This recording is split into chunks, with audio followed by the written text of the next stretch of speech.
live from char.gy HQ. I'm Poppy and I'm very happy to introduce Euan McTurk, co-founder of ChargeSaint. Great to be here, thanks for having us. Welcome, Euan. Thank you. So kicking off, for those unfamiliar, can you explain what bay blocking or icing is and why it's such a major issue in the UK?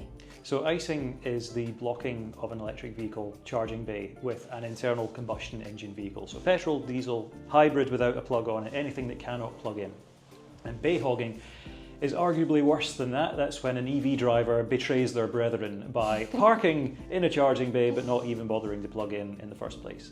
And this is becoming an increasing issue because about 30% of UK households don't have the means to charge their vehicle at home. So they're reliant on on-street public charging infrastructure, just like char.gy's. And the problem is that if you need that charge point, but someone is not using it, it's fair enough if someone else is using it and beating you to it, but they're just actively blocking you from being able to use it. That is going to deter people from, and prevent people from switching to electric vehicles, and that's why it's an issue that needs to be nipped in the bud.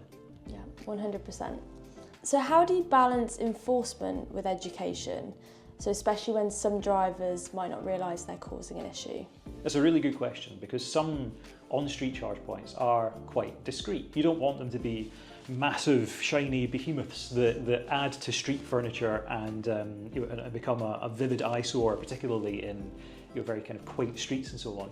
So again, to use char.gy's charge points as an example, they are very discreet and they're very kind of tastefully designed. But it also means that if you are an ICE vehicle driver and you've never driven or charged an electric vehicle in your life, you might not know that that's what you've just parked in front of, especially if it's in a local authority that doesn't actively enforce its charging bays as EV charging only, and therefore there's no signage to that effect. Yeah. But what's important is that there are EV drivers who are trying to use this charging infrastructure but can't. And there's no real way to feed that back to the powers that be to make something happen. And so there are some local authorities where there is no signage, and that is very much an education piece for those other drivers to go, ICE drivers, just so you know, see that thing there, that's a charge point. Don't park in front of it, please. There's loads of space over there, go and park there instead. And you would hope that most would be good enough to go, all right, yeah, fair enough, I'll remember to do that next time. Some of them will continue to park there anyway and be like, well, you can't make me move. That's where enforcement comes in. Similarly, it's amazing how many new EV drivers, even with a very well signposted charge point where there are traffic regulation orders, where they are enforced as EV charging only bays, how many of them will go, well, that space is for an electric car. I'm driving an electric car. I don't need to plug it in, but I'm just going to park it here anyway. I've seen that happen a surprising amount with generally new EV drivers. And part of the education piece is the very first time that bay hogging happens to them, that might make them think twice. But there is an education piece there for sure to go, now come on, this is for charging, not for parking. But again, there are situations where people do continue to abuse the charging bay. And that's where enforcement needs to come in. And we need to have traffic wardens issuing penalties or penalty charge notices being dispatched through the post where it's possible to do so. But yeah, absolutely lead with an educational piece about behavioural change. And that's what ChargeSaint is partly about. We've gathered that body of evidence from loads of different London boroughs and beyond. It's all across the UK we're getting these reports in. And we've got the evidence that here are some streets where there is no enforcement at the moment for EV charging bays. It would be good if there was official signage saying EV charging only and that was enforced by traffic wardens. And there are some streets where that already exists, but clearly further steps need to be taken. And yeah, there is a sliding scale from education to, instant punishment through PCM or what have you. But yeah, from our discussions and our partnership, obviously with char.gy, which we'll come on to in a minute, no doubt, we are actively discussing the best balance to strike, and we're coming up with very pragmatic approaches in conjunction with local authorities. Brilliant. So what led to the collaboration between ChargeSaint and char.gy? So char.gy is one of the UK's biggest charging networks and certainly one of its biggest on-street AC charging networks as well, and therefore it's at the front line of bay blocking because it just happens.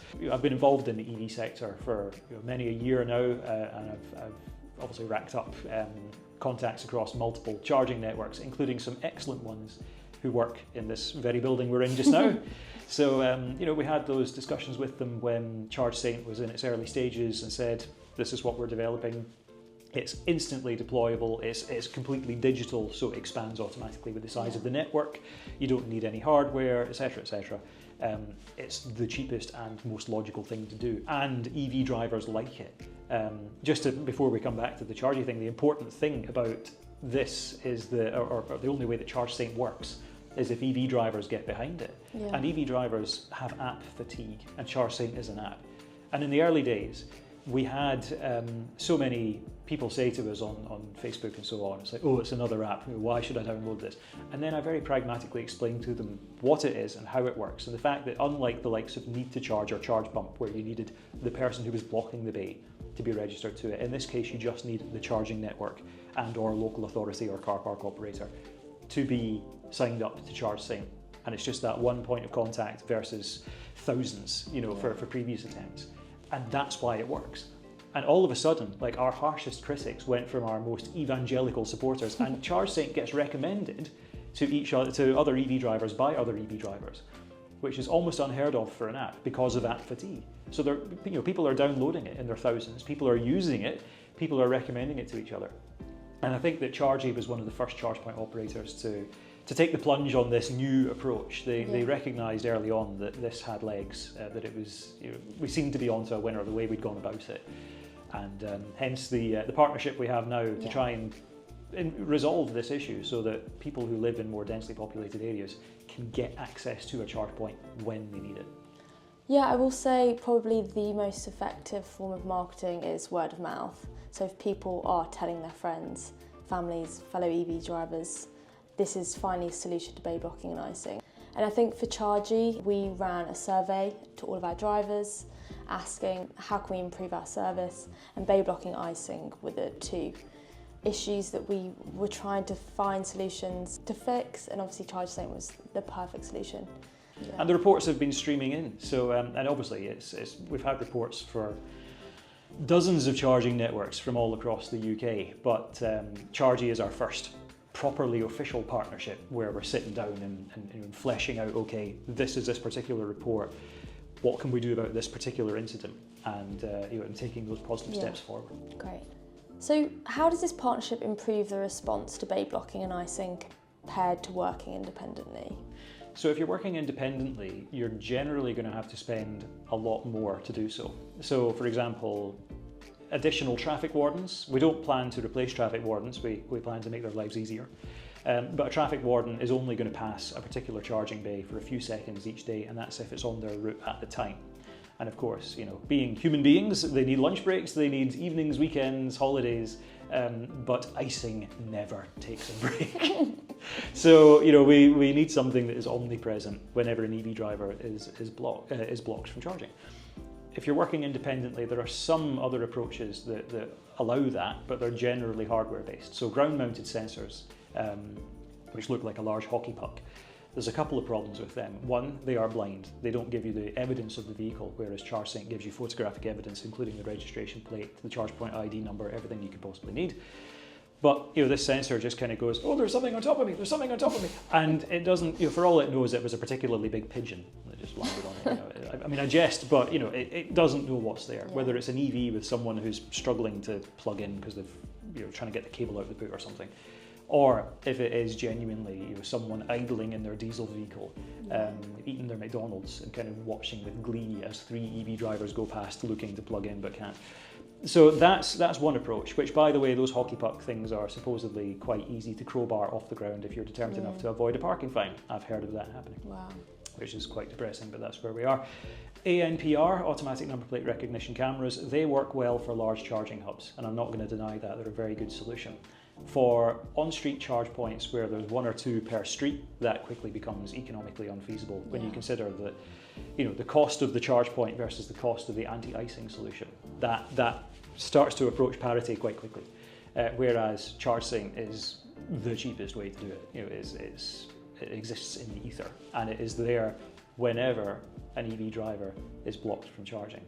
And because it's omnipresent, that means that more people are aware of it. It's that community spirit that we talked about earlier. EV drivers recommending the app to each other, EV drivers using it in droves. And that means that you have this one go-to point as an EV driver. You know where to go to alert the powers that be for that particular charge point to that issue. And it means that you're not having to deal with loads of different solutions depending on which local authority you're in. You're removing that postcode lottery gradually as more and more charging networks sign up to ChargeSign. So are there any early results or learnings from char.gy locations using the ChargeSign app so far? We've had an interesting, diverse range of reports come through, but I would say that some of the most interesting include an example of a van that was plugged into the same char.gy charge point for 5 days straight. And we followed up with the user who'd reported it, and they obviously became increasingly frustrated as the days went by. But we said, don't worry, we're on the case.